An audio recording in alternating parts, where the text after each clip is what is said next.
Ce liniște în suflet mă cuprinde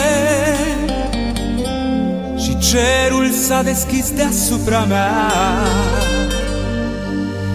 Eu cred că a venit momentul să mă destăinui, draga mea,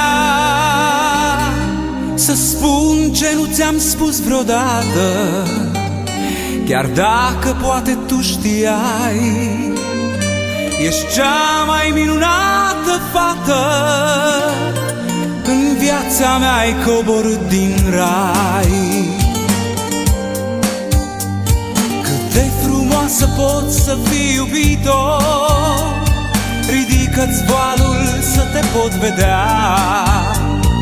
Să ne așezăm aici la țărmul mării, noaptea asta sfântă ești a mea.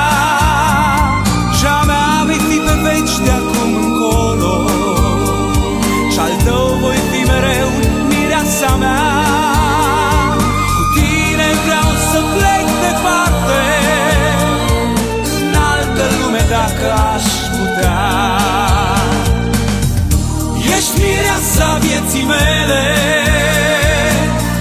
tu ești tot ce mi-am dorit, printre sutele de stele.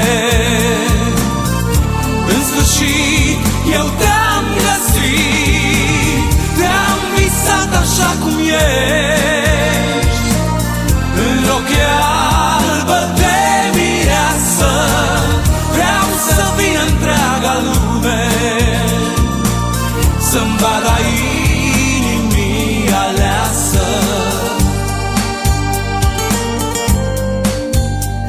Și soarele a venit să ne cunune, și luna a venit din partea mea. Pe tine eu te vreau în asta lume, pe tine te doresc, mireasa mea. Destinul ne-a unit pe veșnicie și spun acum că sincer te iubesc.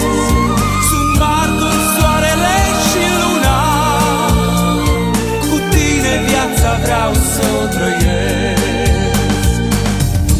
Ești mireasa vieții mele, tu ești tot ce mi-am dorit, printre sutele de stele. În sfârșit eu te-am găsit, te-am visat așa cum ești, în rochie albă de mireasă. Vreau să vină întreaga lume să-mi vadă inimii aleasă. Ești mireasa vieții mele, tu ești tot ce mi-am dorit, printre sutele de stele.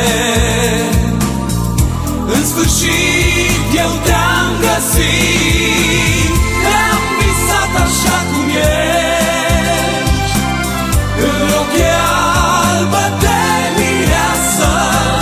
Vreau să vină întreaga lume să-mi vadă inimii aleasă. Ești mireasa vieții mele,